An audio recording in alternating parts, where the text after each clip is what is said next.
اللهم صل على سيدنا ومولانا محمد صاحب التاج والمعراج والبراق والعلم، دافع البلاء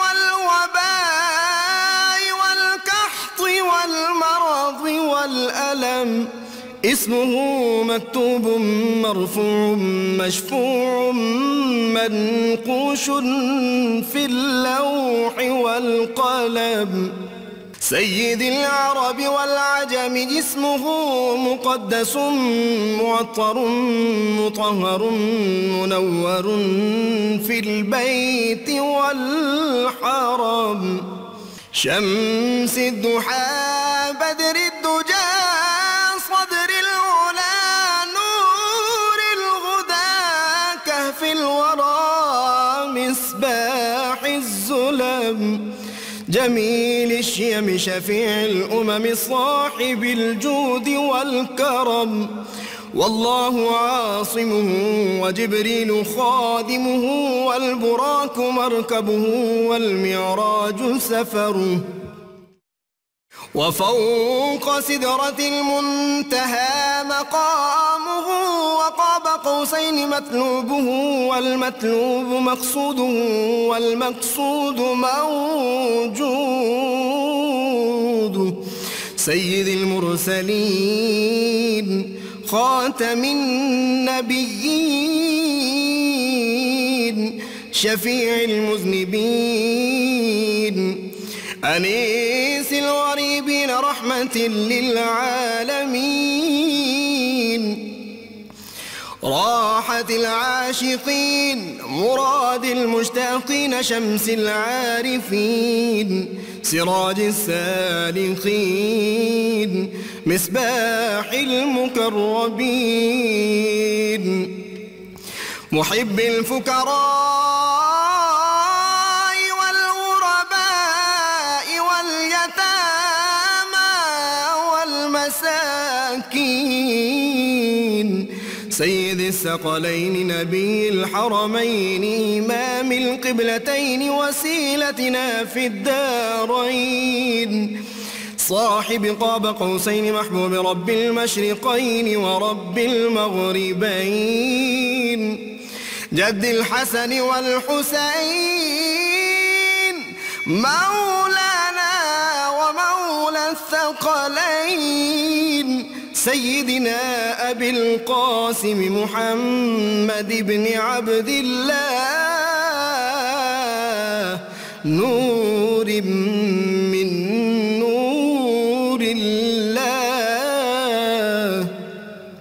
يا أيها المشتاقون بنور جماله بلغ العلا بكماله، كشف الدجى بجماله حصنت جميع خصاله، صلوا عليه وآله وأصحابه وسلموا تسليما. بسم اللہ الرحمن الرحیم۔ السلام علیکم ناظرین، پروگرام صبح نور کے ساتھ آپ کا میزبان نذیر احمد غازی حاضر ہے۔ ناظرین کرام، حضرت ابو انیس محمد برکت علی صاحب رحمہ اللہ کی تالیف اسماء النبی الکریم صلی اللہ علیہ وآلہ وسلم سے ایک اسم مبارک پڑھنے کی سعادت حاصل کر رہا ہوں۔ سیدنا الرحیم صلی اللہ علیہ وآلہ وسلم، ہمارے سردار صلہ رحمی فرمانے والے، درود و سلام بھیجے اللہ آپ صلی اللہ علیہ وسلم، آپ کی آل پاک اور آپ کے صحابہ کرام پر۔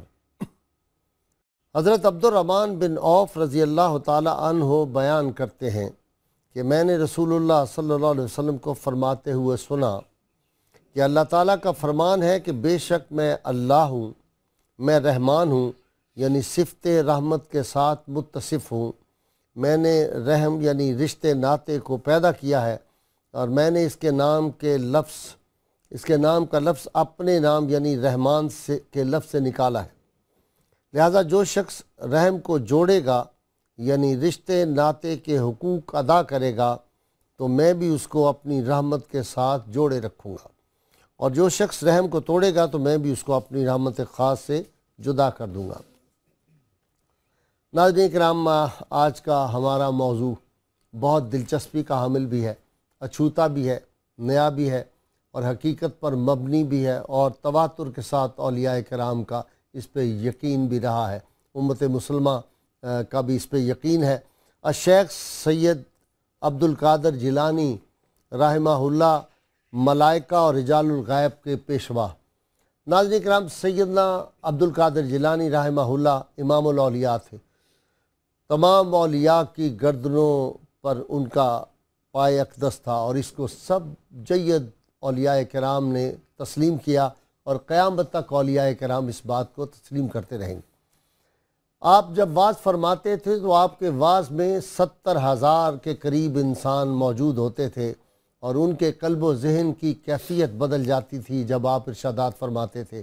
آپ کے مواعظ حسنہ کو سن کر لوگوں کی زندگیاں بدل گئیں، اور آپ خود فرمایا کرتے تھے کہ 5,000 یہود و نصارہ نے میرے ہاتھ پر تائب ہوئے، انہوں نے اسلام قبول کیا، اور 1,00,000 سے زیادہ وہ لوگ جو مجرم تھے، جو لوگ گناہوں میں مبتلا تھے، انہوں نے توبہ کی، اور توبہ کر کے پھر اللہ کے مقبول بندوں میں وہ لوگ شامل ہو گئے۔ ناظرین کرام، صرف اولیاء کرام ہی نہیں بلکہ تاریخ میں ملتا ہے کہ جنات کی ایک کثیر تعداد آپ کے جو مواعظ حسنہ تھے وہ سننے کے لیے حاضر ہوتی۔ آپ کے درس میں ملائکہ بھی حاضر ہوتے تھے۔ ناظرین کرام، مجھے خیال آتا ہے کہ بعض اذہان جو ان چیزوں کو نہیں سمجھتے، جو میٹا فزکس کی دنیا کو بالکل قطعاً نہیں سمجھتے، قرآن حکیم کی آیہ مبارکہ ہے ان الذین قالوا ربنا اللہ ثم استقاموا تتنزل علیہم الملائکہ الا تخافوا ولا تحزنوا وابشروا بالجنۃ التی کنتم توعدون۔ جن لوگوں نے کہا کہ ہمارا رب اللہ ہے، اس پہ استقامت اختیار کی، تو ان پہ ملائکہ کا نزول ہوتا ہے۔ رسول اللہ صلی اللہ علیہ وسلم کی حدیث مبارکہ میں ہمیں ملتا ہے کہ جہاں ذاکرین بیٹھے ہوتے ہیں، اللہ کا ذکر لوگ کر رہے ہوتے ہیں، وہاں ملائکہ کا نزول ہوتا ہے، اور صرف نزول نہیں ہوتا، اللہ کی بارگاہ میں پھر وہ جاتے ہیں، اور جا کے اللہ کریم کی بارگاہ میں عرض کرتے ہیں یا اللہ ہم فلاں جگہ گئے تھے، تیرے فلاں فلاں بندے جو فلاں فلاں کے بیٹے ہیں وہ تیرا ذکر پاک کر رہے تھے۔ تو ناظرین کرام، ملائکہ کا نزول بھی ہوتا تھا، اور آپ کے دور کے ایک صاحب جو تھے، اس دور کے بہت ولی کامل، ان کے بہت غلام تھے یہ جنات، ان کے قابو میں تھے۔ ایک دفعہ انہوں نے ان جنات کو طلب کیا تو بہت دیر سے آئے، تو انہوں نے انہیں پوچھا کہ تم اتنی دیر سے کیوں آئے ہو؟ انہوں نے کہا اصل میں اس وقت سیدنا عبد القادر جیلانی کا درس مبارک ہوتا ہے، اور ہم اس درس میں شریک ہوتے ہیں، اور ہم اس درس کو چھوڑ نہیں سکتے، اس لیے ہمیں دیر ہو گئی۔ اور انہوں نے کہا کہ وہاں پہ ان کے واعظ کے دوران میں صرف انسان ہی نہیں ہوتے، انسانوں سے کہیں زیادہ ہماری جنات کی تعداد ہوتی ہے۔ اور پھر ایسے بے شمار واقعات ملتے ہیں کہ آپ کے ایک مرید کی بیٹی جو تھی اس کو ایک جن اٹھا کر لے گیا، تو آپ کی خدمت میں روتا ہوا آیا، آپ نے فرمایا فلاں جگہ پہ جا کر بیٹھ جاؤ، وہاں جنات کے قافلوں کا گزر ہوگا، تم ڈرنا نہیں، یہ کلمات پڑھتے رہنا اور کہنا کہ سیدنا عبد القادر جیلانی کا حکم ہے کہ میری بیٹی واپس کر دو۔ جنات کا سردار اس آدمی کے قریب آتا ہے، اس کی تکلیف پوچھتا ہے، اور پھر اس کی بیٹی کو ایک جن کے قبضے سے لا کر پیش کر دیتا ہے۔ ناظرین کرام، جو لوگ اللہ تعالیٰ کے قرب میں ہوتے ہیں، جو اللہ کے اس درجے کے اولیاء کرام ہوتے ہیں، پھر اللہ تعالیٰ جو ہے وہ فرماتے ہیں کہ میں ان کے ہاتھ بن جاتا ہوں۔ تو علامہ اقبال نے تو اس پہ بہت فرمایا تھا کہ ہاتھ ہے اللہ کا بندہ مومن کا ہاتھ، جی، کار کشا، کار ساز، کار آفری، کار ساز، سبحان اللہ۔ ناظرین کرام، آج اس موضوع پہ، اچھوتے موضوع پہ میرے ساتھ شریک گفتگو ہیں فیصل آباد سے آپ کی جانی پہچانی اسکالر شخصیت جناب مفتی محمد فاروق القادری صاحب۔ آج چونکہ جنات کا اور رجال الغیب کا مسئلہ تھا تو مفتی صاحب بھی پرواز کر کے فیصل آباد پہنچ گئے، آج وہ میرے ساتھ اسٹوڈیو میں وہاں سے۔ مفتی صاحب ویلکم، بہت شکریہ۔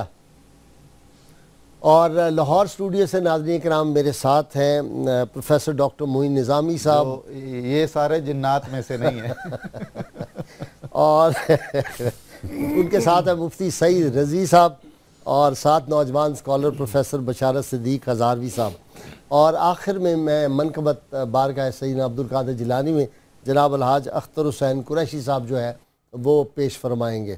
جی مفتی صاحب پہلے آپ سے شروع کرتا ہوں، فرمائیے یہ رجال الغیب کیا ہوتے ہیں، یہ غیب کیوں ہو جاتے ہیں؟ بسم اللہ الرحمن الرحیم، اللہم صلی وسلم وبارک علیہ۔ غازی صاحب، اولیاء کرام رحمہم اللہ کی زندگیوں کو ہم دیکھیں تو ہم اس نتیجے پر پہنچتے ہیں کہ اولیاء کرام دو طرح کے ہیں، ایک اولیاء ظاہر اور دوسرے ہیں اولیاء مستور۔ جو اولیاء ظاہر ہیں، جو لوگوں کے درمیان موجود ہوں، ان کی رہنمائی فرمائیں اور لوگ ان کی نشست سے معزوز ہوں اور ان سے فیضیاب ہوں، ان کی زیارات کر رہے ہوں، انہیں اولیاء ظاہر کہتے ہیں۔ اولیاء مستور یہ ہوتے ہیں کہ لوگوں کے درمیان میں تو ہوں مگر لوگوں کو علم نہ ہو کہ یہ اولی ہیں، انہیں کہتے ہیں رجال الغیب۔ ان کی متعدد اقسام ہوتی ہیں، یہ ابدال، افراد، نقبا، نجبا اور دیگر بھی اولیاء کرام کے اسماء ہیں اقسام کے، وہ سارے رجال الغیب میں شمار کیے جاتے ہیں۔ یہ غیب کیوں ہوتے ہیں؟ اس کی بنیادی وجہ تو یہ ہے کہ ان لوگوں میں عجز اور انکساری اتنی ہوتی ہے کہ یہ اپنے آپ کو مخفی رکھنا چاہتے ہیں۔ دوسرا یہ کہ ان کا اللہ کریم سے تعلق ایسا ہے کہ خود اللہ تعالیٰ نے ارشاد فرمایا، حدیث قدسی ہے، ان اولیائی تحت قبائی لا یعرفہم غیری، کہ میرے اولیاء میں سے متعدد ایسے بھی ہیں جو میری چادر رحمت میں ایسے چھپ چکے ہیں کہ جن کی ولایت کا علم میرے علاوہ کسی کو نہیں ہوتا۔ تو وہ اولیاء مستورین رجال الغیب ہیں، ان کی مختلف ذمہ داریاں ہوتے ہیں مخلوق کی رہنمائی کے لیے، فیض رسانی کے لیے اور اللہ تعالیٰ کی جانب سے مختلف مدد اور مختلف فوائد پہنچانے کے لیے۔ مفتی صاحب جب میں دوبارہ آپ کے پاس آؤں گا، رجال الغیب کہتے ہیں، میں جب دوبارہ آپ کے پاس آؤں گا تو آپ سوال ذہن میں رکھیے گا، ان سے کہیں کہ اتنی جو ظلم مسلمانوں کے ساتھ ہو رہا ہے تو وہ رجال الغیب جو ہے وہ اپنی طاقت اور قوت کیوں نہیں استعمال کر رہے؟ اس میں ضرورت ہے، اور اگر آپ کا رابطہ ہے تو پھر آپ اتنی دیر میں رابطہ کر لیجئے، میں ڈاکٹر نظامی صاحب سے کچھ سوالات کروں۔ ڈاکٹر صاحب ان کے فرائض اور خدمات کیا ہوتی ہیں؟ بھائی صاحب پہلے تو یہ دیکھیں ماڈرن ذہن جو ہے نا وہ اس کے ذہن میں بہت زیادہ شکوک و شبہات آتے ہیں اور ہمیں آنکھیں نہیں بند کرنی چاہیے، ہمیں ان تمام سوالات کے جواب دینا ہے۔ بالکل بجا فرما رہے ہیں آپ۔ سب سے پہلے تو یہ عرض ہے کہ یہ ایک اصطلاح ہے جو تصوف میں بہت رائج اور مقبول ہے، اور بڑے بڑے اکابر نے اس پر لکھا ہے۔ حضرت سید علی حجویری رحمۃ اللہ علیہ نے کشف المعجوب میں، حضرت شیخ اکبر محی الدین ابن عربی نے فتوحات مکیہ میں اور فصوص الحکم میں، مراکش کے عظیم صوفی حضرت شیخ عبدالعزیز دباغ نے، اور سب نے ان کی خدمات اور فرائض پر بات کی ہے۔ اب مسئلہ یہ ہے کہ مردان غیب یا رجال الغیب کی اصطلاح کے ذیل میں کون کون سی ان سین فورسز آتی ہیں؟ اس میں ملائکہ ہیں، اس میں جنات ہیں جو نیک ہیں اور اللہ کے امر کے تابع ہیں، اور انسان اور اللہ کے برگزیدہ لوگوں کی ارواح مقدسہ جن کے ذمے بہت سارے حقوق و فرائض ہیں۔ مسئلہ یہی ہے کہ ان سب یہ سارے خود مختار نہیں ہیں، ان کے پاس جو بھی طاقتیں ہیں وہ ان کی اپنی ذاتی طاقتیں نہیں ہیں بلکہ عطا کردہ ہیں، اور اللہ تعالیٰ ان سے اپنے عالم اسباب میں اپنی مشیت کے تقاضوں کو آگے بڑھانے میں مدد لیتا ہے۔ یہ اللہ کی تقدیر سے تجاوز تو بہرحال نہیں کر سکتے ہیں، البتہ یہ ہے کہ اپنے محدود دائرے میں کافی مؤثر ہیں۔ ان کی تعداد کے حوالے سے اور ان کے القاب کے حوالے سے مختلف کتابوں میں مختلف نام بھی موجود ہیں اور ظاہرہ خدمات بھی موجود ہیں۔ آپ جو دور جدید کے ذہن کا ایک مسئلہ بیان فرما رہے ہیں، مجھے بھی اس کا سامنا کرنا پڑتا ہے اور بالکل صحیح بات ہے۔ ایک اصول ہے کہ جو بات ہماری سمجھ میں نہیں آ رہی یا ہمارے علم میں نہیں آ رہی اس کا انکار نہیں کرنا چاہیے، یہ بہت ایک بنیادی اصول اور فلسفے کا اصول بھی ہے کہ جو آدمی اللہ کا انکار کر رہا ہوتا ہے تو فلسفے والے کہتے ہیں انکار ہی اصل میں اقرار کر رہا۔ ظاہر ہے بہت ساری باتیں ہم نہیں جانتے ہیں، مجھے میڈیکل سائنس کا نہیں پتہ ہے، اس کے جو فیکٹس ہیں میں ان سے بالکل بے بہرا ہوں، میرا دماغ کہتا ہے کہ مجھے ان کا انکار نہیں کرنا چاہیے۔ اس لیے ہم میں سے بہت سارے ایسے ہیں جو انجینئرنگ کی الف بے نہیں جانتے ہیں اور وغیرہ وغیرہ۔ یہ ایک علم ہے، اللہ تعالیٰ کے امر کے تحت ہے، اس سے قطعاً باہر نہیں ہو بھی کیسے سکتا ہے، ممکن ہی نہیں ہے۔ جو سورہ کہف ہے قرآن کریم میں، اس میں حضرت موسیٰ علیہ السلام اور حضرت خضر کا جو واقعہ ہے بہت طویل، اور اس میں جو معاملات درپیش آئے، اس سے ہم یہ مدد لیتے ہیں چیزوں کو سمجھنے کے لیے۔ اب حضرت خضر سیدنا سلیمان علیہ السلام کا وہ جو واقعہ ہے بالکل بالکل آصف بن برخیہ کا، وہ بھی تو اسی طرح ہے جی، ملکہ بلقیس کا تخت آ گیا تھا، پہلے ایک عفریت جن نے کہا کہ میں اسے اس مجلس کے برخاست ہونے تک لے آتا ہوں، تو آپ نے فرمایا کہ نہیں، اس سے جلدی چاہیے۔ تو پھر ایک آدمی جو مجلس میں تھا، جسے اللہ نے اپنا علم لدنی عطا کر رکھا ہوا تھا، اس نے کہا کہ میں آپ کے پلک جھپکنے سے پہلے لے آتا ہوں، جی، اور لے آیا۔ مفتی صاحب، سید عبد القادر جیلانی کی جو مجلس سے پاک ہوتی تھی، اس میں رجال الغیب بہت کثرت سے آتے تھے۔ بسم اللہ الرحمن الرحیم۔ بالکل جی، حضور غوث پاک رضی اللہ تعالیٰ عنہ کی مجلس میں حضرات انبیاء کرام علیہم السلام کی ارواح طیبات برکت اور فیض عطا کرنے کے لیے تشریف لاتے تھے۔ وہ ارواح کیسے آتی ہیں، وہ ذرا سمجھا سکیں گے آپ؟ یہ دیکھیے، نبی کریم صلی اللہ تعالیٰ علیہ وآلہ وسلم کی متعدد احادیث اس پر شاہد عادل ہیں۔ آقا کریم جان رحمت علیہ السلام نے انبیاء علیہم السلام کی حیات پاک کے بارے میں وضاحت فرمائی۔ انبیاء زندہ ہوتے ہیں، ان کو رزق دیا جاتا ہے، وہ قبروں میں نمازیں پڑھتے ہیں، اللہ نے زمین پر حرام کر دیا کہ ان کے اجسام کو کھائے۔ تو یہ احادیث تو ہر مکتبہ فکر اس کو تسلیم کرتا ہے۔ اب مسئلہ یہ ہے کہ ان کی تشریف آوری کا، اس کے لیے امام جلال الدین سیوطی رحمۃ اللہ تعالیٰ نے ایک بڑی خوبصورت بات لکھی ہے۔ آپ فرماتے ہیں انہ وسائر الانبیاء علیہم السلام اذن لهم فی الخروج من القبور للتصرف فی الملکوت العلوی والسفلی۔ فرمایا اللہ رب العالمین خالق کائنات نے ہمارے آقا کریم صلی اللہ تعالی وسلم اور تمام انبیاء کو یہ اختیار دے دیا ہے کہ وہ اپنی مبارک قبور سے نکل کر جہاں چاہیں، چاہے وہ ملکوت علوی ہو یا سفلی ہو، وہ تشریف لے جا بھی سکتے ہیں اور واپس آ بھی سکتے ہیں۔ حضور غوث پاک رضی اللہ تعالیٰ عنہ کے ایک مصاحب تھے، حضرت شیخ ابو سعید قیلوی رحمۃ اللہ تعالیٰ علیہ۔ وہ فرماتے ہیں کہ میں نے متعدد مرتبہ حضور غوث پاک رضی اللہ تعالیٰ عنہ کی مجلس میں آقا کریم جان رحمت علیہ السلام کی زیارت کی، میں فیض یاب ہوا آپ کی زیارت سے۔ اور جہاں تک رجال الغیب کی بات ہے، ان کی تو کثیر تعداد مختلف لوگوں نے ذکر کی ہے کہ کتنی تعداد میں ہوتے تھے۔ آپ نے بھی 70,000 کا تذکرہ کیا، بعد نے اس سے کم و بیش کا بھی تذکرہ کیا۔ حضور غوث پاک رضی اللہ تعالیٰ عنہ کی مجلس میں یہ رجال الغیب آتے تھے۔ جیسا میں نے پہلے عرض کر دیا، ڈاکٹر صاحب نے بھی ارشاد فرمایا کہ یہ جو ہستیاں ہیں سب اللہ تبارک و تعالیٰ کے حکم کی پابند ہیں، اسی کی مشیت کے تابع ہیں یہ سارے، ان کا کوئی امر جو ہے وہ اپنی مرضی سے نہیں ہوتا یا اپنے طاقت سے نہیں ہوتا، تو اس لیے اعتراض نہیں ہونا چاہیے۔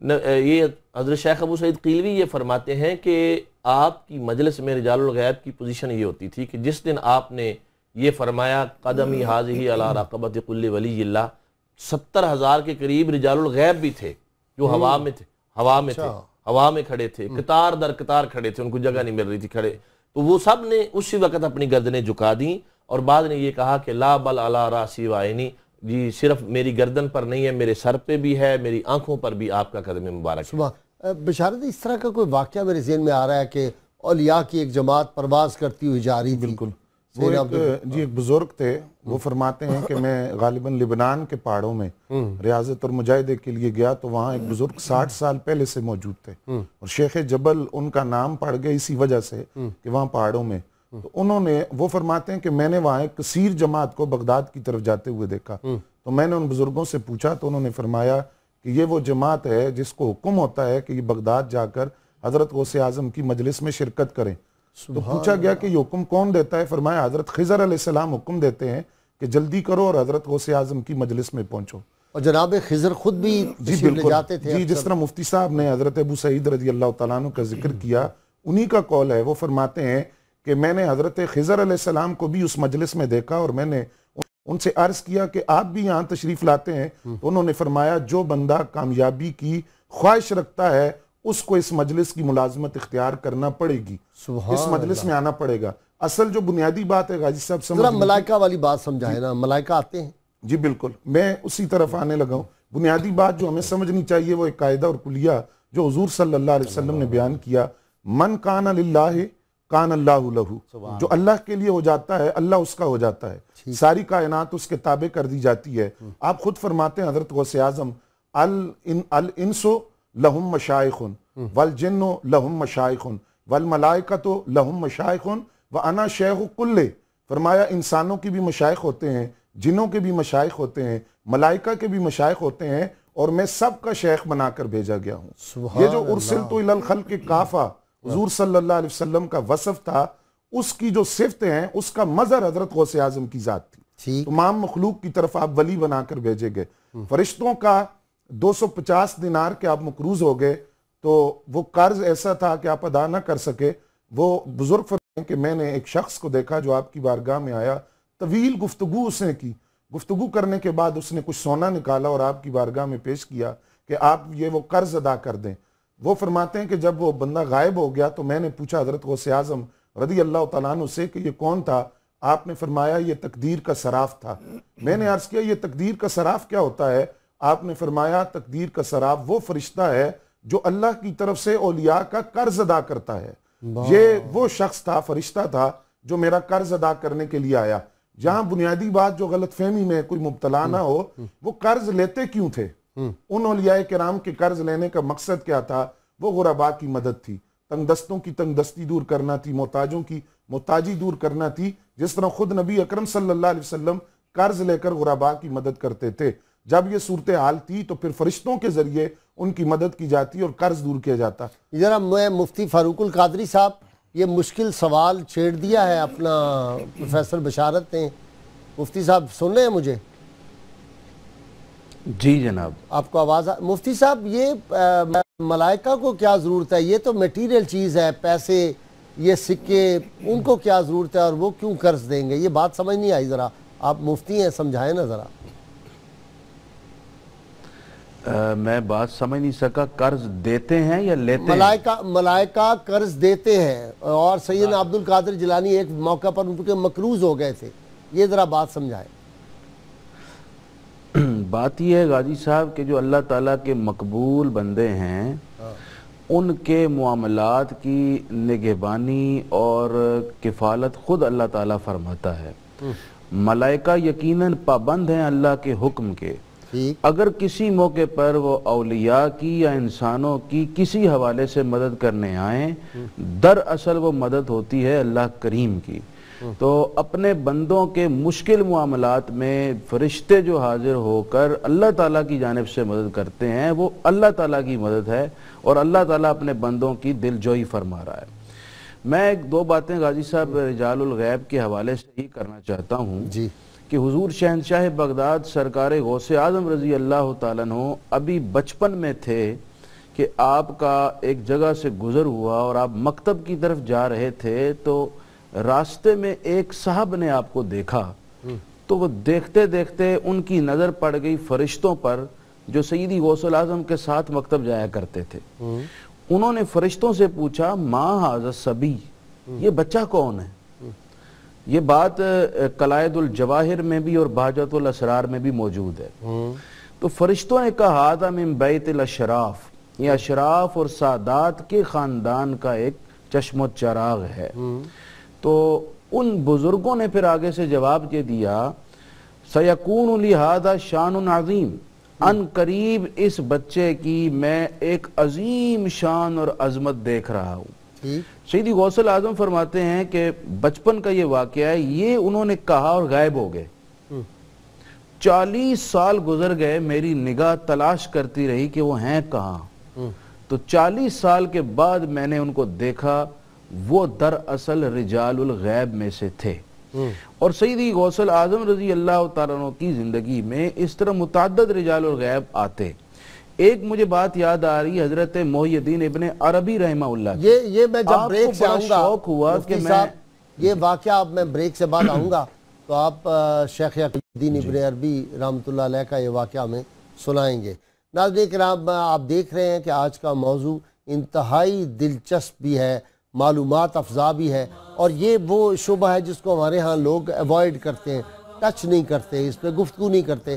تو آج اسی لیے ہم نے 4 اہل علم جو تھے ان کو اکٹھے بٹھایا تاکہ جو سوالات موجودہ نئی نسل نو جو ہے ان کے ذہنوں میں پیدا ہوتے ہیں ان کے جوابات ان کو دیے جا سکے. فزکس کی دنیا میں ہم نے بہت ترقی کر لی، میٹا فزکس کے ابھی تک ہم دروازے پہ نہیں پہنچے، اور یہ جہان جو ہے یہ فزکس کی دنیا سے بہت بڑا جہان ہے جس کی کوئی انتہا ہی نہیں۔ ہمارے ساتھ رہیے۔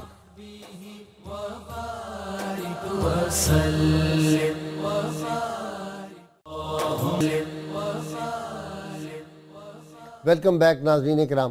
ڈاکٹر نظامی صاحب، یہ رجال الغیب اسی دور میں ہوتے تھے یا اب بھی ہوتے ہیں؟ غازی صاحب، رجال الغیب تو میرا خیال ہے ہمیشہ تک ہیں، جب تک عالم اسباب ہے، یہ دنیا ہے اور اس کے امور تکوینی ہیں تو یقیناً رجال غیب تو موجود ہوں گے۔ آپ کو کتنے ملے؟ ایک کارخانہ ہے، مجھے ایک تو آپ ہی کی شکل میں ملے بڑا ظاہر نہیں، جب آپ موجود نہیں ہوتے ہیں اور آپ کے عدم موجودگی میں آپ کی طرف سے کوئی فائدہ پہنچتا ہے تو ایک طرح سے وہ بھی رجال الغیب کا کانسیپٹ ہے۔ ٹھیک۔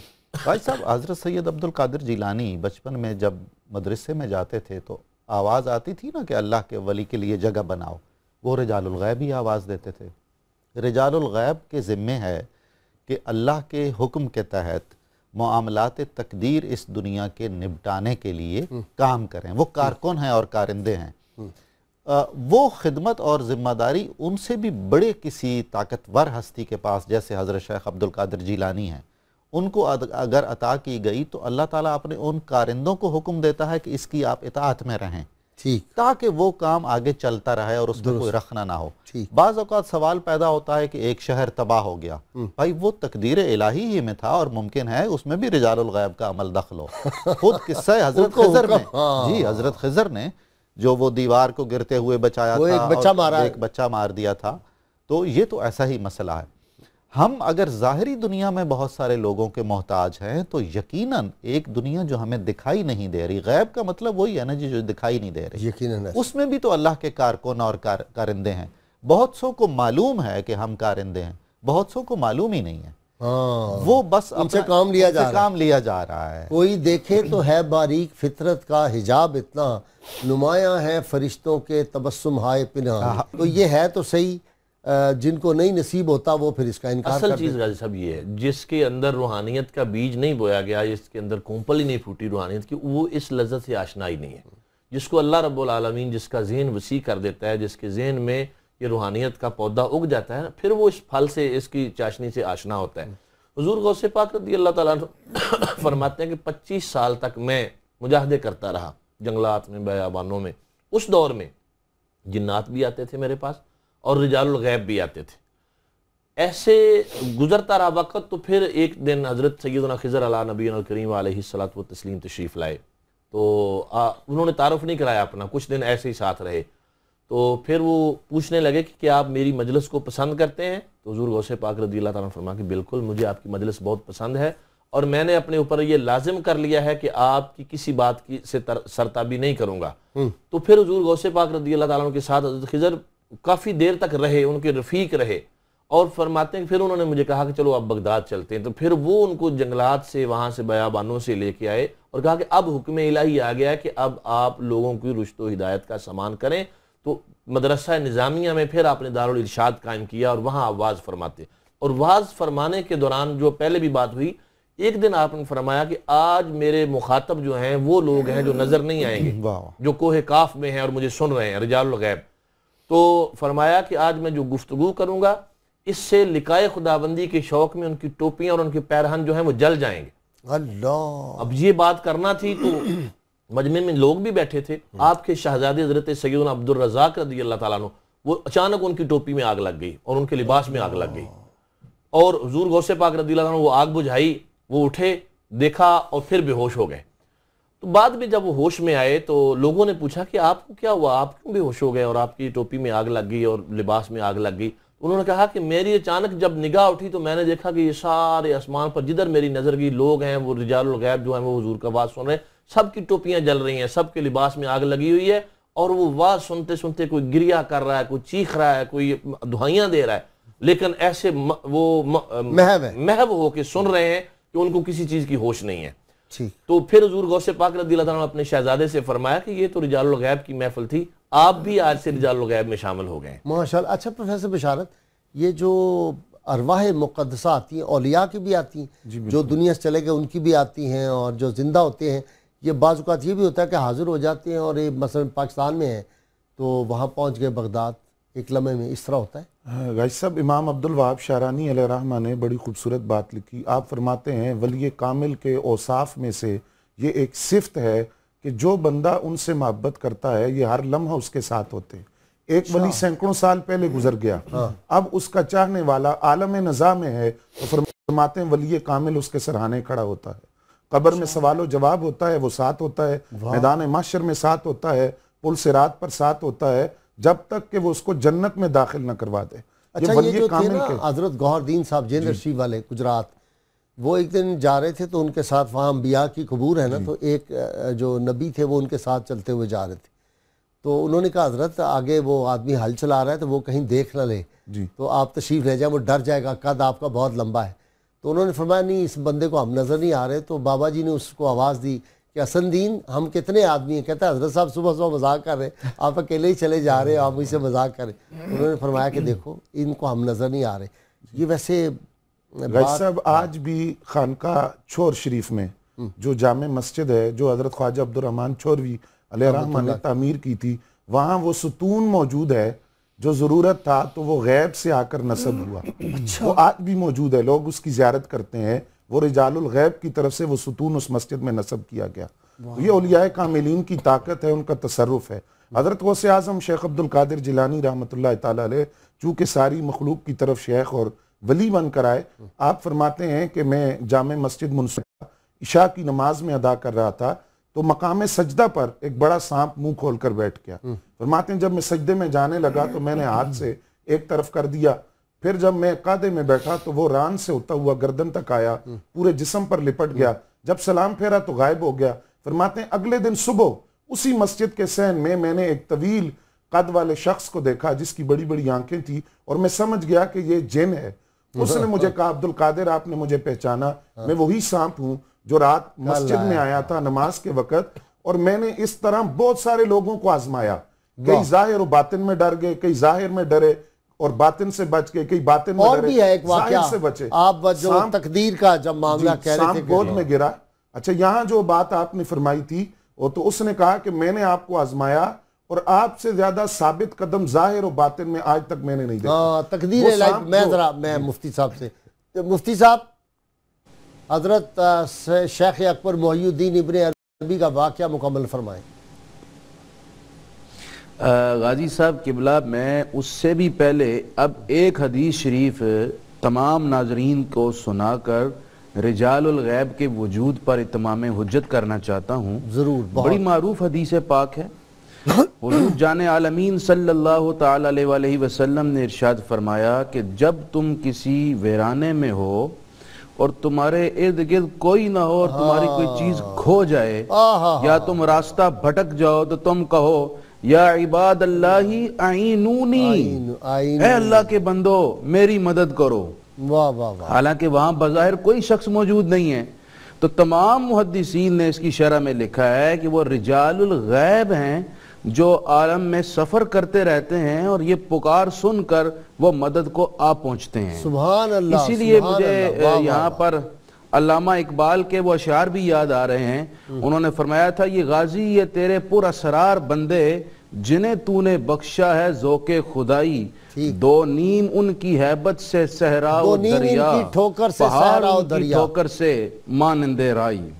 جی غازی صاحب شیخ اکبر فرماتے ہیں کہ مجھے بڑا شوق تھا کہ میں رجال الغیب میں سے کسی رجل غیب سے ملوں. تو میں کعبہ اللہ کا طواف کر رہا تھا تو مجھے ایک جوان نظر آیا، بڑا خوش شکل اور دراز قد، اور دیکھتے ہی اس کی جانب کشش ہوتی تھی. تو میں طواف کعبہ مکمل کر کے انہیں ڈھونڈتا رہا تو مجھے مطاف میں ایک جگہ وہ بیٹھے ہوئے نظر آ گئے. میں ان کے قرب میں چلا گیا، میں نے ان سے نام پوچھا، انہوں نے کہا بیٹھ جاؤ میں آپ کا ہی انتظار کر رہا تھا. انہوں نے مجھے میرا نام لے کر مخاطب کیا. میں حیران ہوا، حالانکہ ابن عربی وہ ہیں جو علوم و معارف کے بیتاج بادشاہ ہیں. کیا بات ہے جی، اور چہرے دیکھ کر وہ دل کی گہرائی میں پہنچ جاتے ہیں. کہتے ہیں میں نے ان سے نام پوچھا تو انہوں نے مجھے ایسا نام بتایا جو انسانوں میں سے کم از کم کسی کا نام نہیں. تو میں پھر حیران ہوا. میں نے کہا حضور آپ کی عمر کتنی ہے؟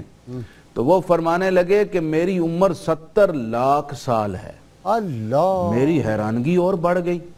میں نے کہا قبلہ حضرت آدم علیہ السلام کو دنیا میں آئے ہوئے اتنا عرصہ نہیں ہوا جتنی آپ اپنی عمر بتا رہے ہیں، آپ تو اولاد آدم میں سے لگ رہے ہیں۔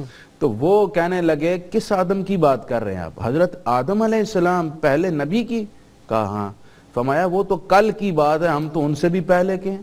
اللہ، پھر وہ وضاحت ہوئی کہ رجال الغیب، جیسے کہ آغازی گفتگو میں ڈاکٹر صاحب نے ذکر کیا تھا کہ ملائکہ میں سے بھی ہوتے ہیں، وہ کہنے لگے ہم ملائکہ میں سے رجال الغیب میں سے ہیں، اور ملائکہ کے بارے میں یہ تعریف کی گئی ہے علم کلام کی کتابوں میں، ہوا مخلوق نوری یتشکل باشکال مختلفہ، کہ وہ ایسی نوری مخلوق ہے جو جس شکل میں آنا چاہے آ سکتی ہے انسانوں میں سے، جیسے حضرت دہیہ کلبی کی صورت میں جبریل علیہ السلام آیا کرتے تھے۔ تو رجال الغیب بعض اوقات انسانی شکل میں انسانوں کے پاس آ کر ان کی رہنمائی بھی کرتے ہیں اور اللہ تعالیٰ کی جانب سے انہیں فوائد پہنچا۔ اب آپ جب لاہور آئیں گے تو مجھے آپ کو دیکھنا پڑے گا، کیونکہ انہوں نے کہا وہ شکلیں بدل سکتے ہیں۔ اچھا جی، وہ علامہ اقبال نے جو میرے بارے میں شعر پڑھا وہ ذرا کریکٹ کر دیں مفتی صاحب والا، یہ غازی یہ تیرے پراسرار بندے جنہیں تو نے بخشا ہے ذوق خدائی، دو نیم ان کی ٹھوکر سے صحرا و دریا، سمٹ کر پہاڑ ان کی ہیبت سے رائی، اور دو عالم سے کرتی ہے بیگانہ دل کو عجب چیز ہے لذت آشنا۔ عجب چیز، میرے بارے میں کہا تھا جی ہاں غازی صاحب، ایک دینی مسئلہ بھی ہے، علماء بیٹھے ہیں یہ شاید اس کی تائید فرمائیں کہ اگر انسان اکیلے نماز پڑھ رہا ہو تو حکم ہے کہ وہ نیت جماعت کی کر لے، اور رجال غیب آ کر اس کے مقتدی بن جائیں گے اور اس کو جماعت کا ثواب مل جائے گا۔ یہ بھی ہم نے بزرگوں سے سنا ہے۔ سبحان اللہ۔ اس کا مطلب یہ ہے کہ یہ نظام بہرحال موجود تو ہے۔ وہ آپ بہت ایک خوبصورت شعر پڑھتے ہوتے ہیں، فضائے بدر پیدا کر، قابل اجمیری کا فرشتے تیری نصرت کو اتر سکتے ہیں گردوں سے قطار اندر قطار اب بھی۔ جی ہاں، اس کے علاوہ پاکستان اور عالم اسلام کے تمام مسالک کے علماء کی کتابوں اور ان کی یادداشتوں اور تحریروں میں یہ موجود ہے کہ مختلف مدارس میں غیر انسانی طالب علم بھی ہوتے ہیں، انسانی شکل میں، وہ جنات میں سے ہو سکتے ہیں، وہ فرشتوں میں سے ہو سکتے ہیں، وہ کچھ۔ میں ذاتی طور پر کچھ ایسے مسالک کے علماء سے میں نے خود سنی ہیں باتیں جو بظاہر ہمارا امپریشن ہے کہ یہ اس طرح کی باتوں میں یقین نہیں رکھتے ہیں، لیکن یہ تو بہرحال حقائق ہیں۔ ہم ان کو جانتے اگر نہیں ہیں تو اس کا یہ مطلب نہیں ہونا چاہیے کہ ہم ان کا انکار کر دیں۔ ہم یہ کہہ سکتے ہیں ہمارے علم میں نہیں ہے، ہمارے تجربے میں نہیں ہے۔ ڈاکٹر صاحب، جو وکلاء ہیں نا پنجاب کے کم از کم، وہ اور ججز حضرات بھی بہت، وہ جانتے ہیں کہ ملائکہ کا نزول ہوتا ہے اور ہماری مدد ملائکہ نے کی اور کرتے رہتے ہیں۔ جی بالکل ایسا ہے۔ عام انسانوں کو زندگی میں اچانک کسی شخص سے یا بالکل نامعلوم قسم کے ذرائع سے کچھ فائدہ پہنچ جاتا ہے، کوئی کامیابی مل جاتی ہے، تو وہ بھی تائید ایزدی ہے۔ تائید ایزدی اگر متشکل ہو کر اور مجسم ہو کر آ جائے کسی شکل میں تو وہ ظاہر ہے رجال الغیب ہیں اس میں، اور ہر طرح کے جو معاملات اور ہنگامے چلے آ رہے ہیں۔ ایک واقعہ بیان کرتے ہیں ہمارے چشتیوں میں کہ حضرت خواجہ فخر الدین فخر جہاں رحمۃ اللہ علیہ سے کسی نے پوچھا کہ آج کل دہلی کی ولایت کس کے پاس ہے، روحانی، تو انہوں نے فرمایا کہ فلاں شربت والے کے پاس چلے جائیے۔ تو وہ انہوں نے شربت پیا، پینے والے نے، اور برا بھلا بھی کہا، انہوں نے پیسے بھی دیے، وہ کیکر کے پتے ہیں بیچ میں، جی ہاں، کہ جی میٹھا نہیں ہے، فلاں نہیں ہے، ہزار عیب نکالا۔ ان بیچاروں نے معذرت بھی کی اور پیسے بھی واپس کر دیے۔ تو اس کا مطلب ہے کہ ظاہری دنیا میں بھی حالات ڈھیلے ڈھالے تھے۔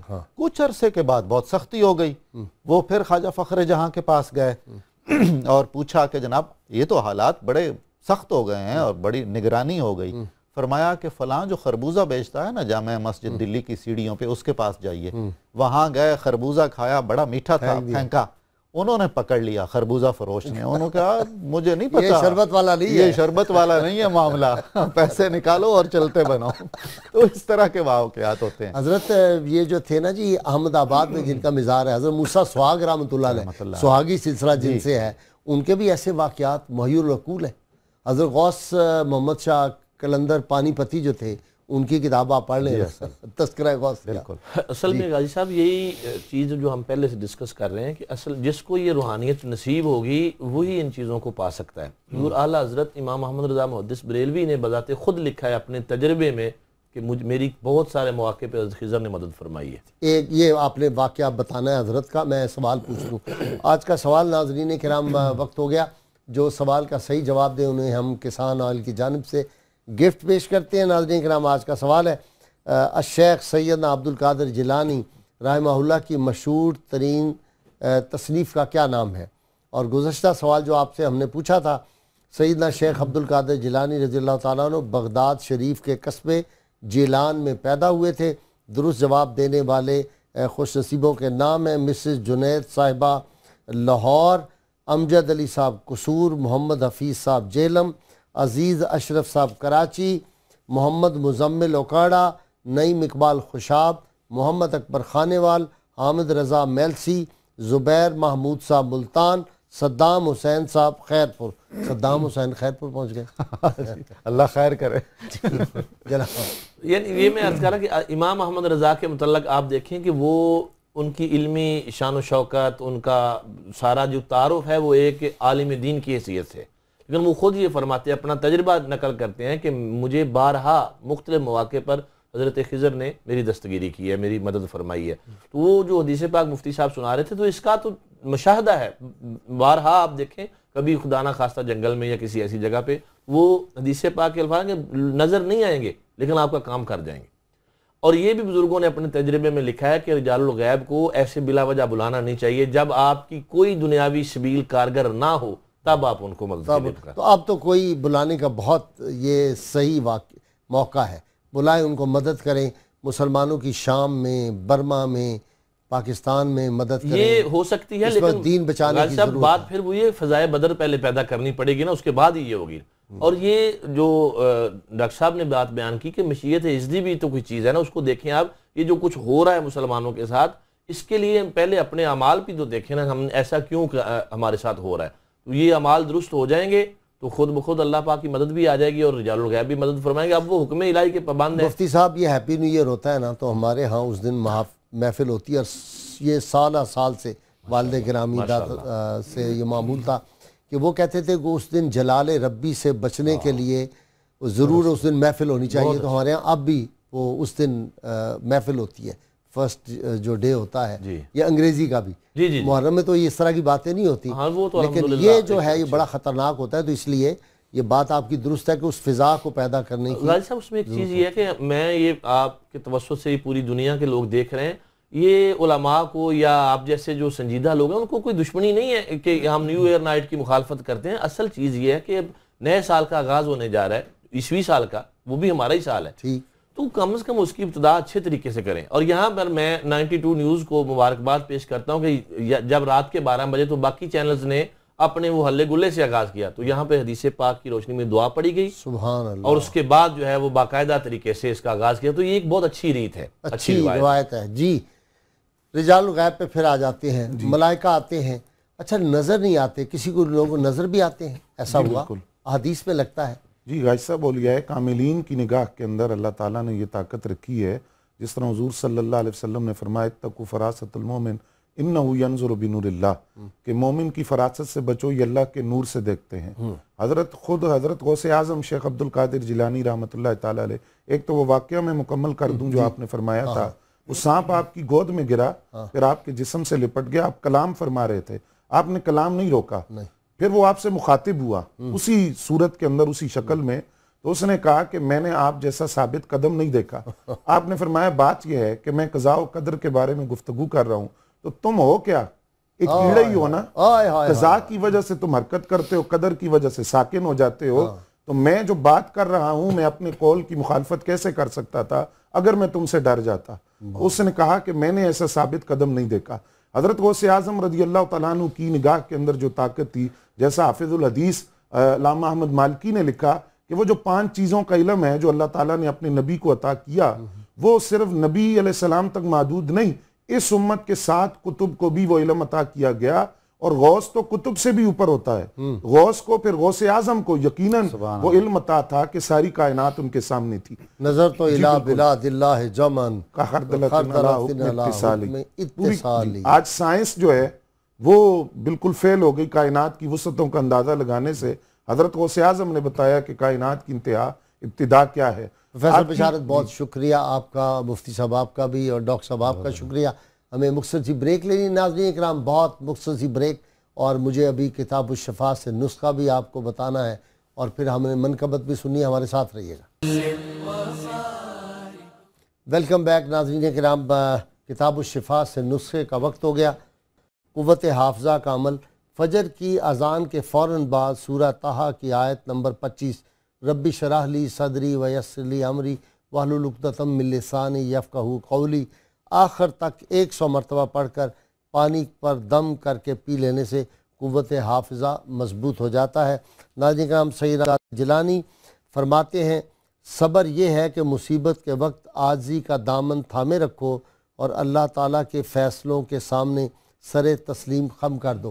ناظرین کرام, کئی سوالات ہمیں آتے رہتے ہیں, اور میں چاہ رہا ہوں, وقت اگرچہ کم ہے, جناب مفتی سعید صاحب. مفتی صاحب, آج کل جعلی بھی بعض لوگ, اللہ معاف کرے, پیر, وہ کہتے ہیں میرے پاس ابھی جبریل آیا تھا, ابھی فلانا میکائیل یہاں بیٹھا ہوا تھا, فرشتے میرے پاس ہیں, میرے قابو میں ہیں, جنات میرے قابو میں ہیں. اور بعض کہتے ہیں جی ہزاروں لاکھوں جنات میرے جو ہیں قابو میں ہیں. ویسا پہلی بات تو یہ ہے کہ یہ جو جملہ کہ فرشتے میرے قابو میں ہیں, تو یہ جملہ انتہائی قابل گرفت ہے. اس پر تو سزا بنتی ہے. فرشتے کسی انسان کے قابو میں نہیں آتے. جو اولیاء کے پاس تشریف لاتے تھے وہ اپنی مرضی سے, اپنے اللہ کے حکم سے آتے تھے. جنات کی جہاں تک بات ہے, عامل ہونا ایک الگ چیز ہے, ولی ہونا ایک الگ چیز ہے. یہ جو آج کل جال سازی چل پڑی ہے حد سے زیادہ, اور اتنے بلند و بانگ دعوے کرتے ہیں, ان کو پرکھنے کا ایک بڑا بہترین طریقہ خواجہ جنید بغدادی رضی اللہ تعالیٰ عنہ جو حضور غوث پاک انہوں نے یہی بتایا تھا کہ اگر کوئی بندہ شریعت کا مخالف ہے اور ہوا میں بھی اڑ کر دکھائے فَضْرِبُوهُ بِالنَّعْلَيْنِ, اس کو جوتے مارو, وہ پیشوائی کے لائق نہیں ہے. بہت اچھے, یہ تو پھر ہم اپنی پولیس کو کہیں گے. یہ بالکل یہ پولیس کا کام ہے, حکومت کا کام ہے کہ ایسے جال سازوں کو پکڑے. بالکل, بہت شکریہ. ناظرین کرام, الحاج اختر حسین قریشی صاحب سے منقبت سیدنا عبدالقادر جیلانی کی بارگاہ میں, لیکن اس سے پہلے اللہ کریم سے دعا کریں کہ اللہ تعالیٰ رجال الغیب کو حکم فرمائے کہ وہ پاکستان کے میں امن, چین, اور یہاں پہ ایسے لوگوں کو حکومت پہ نافذ کریں جو مخلوق کی خدمت کرنے والے اور دیانتدار ہوں.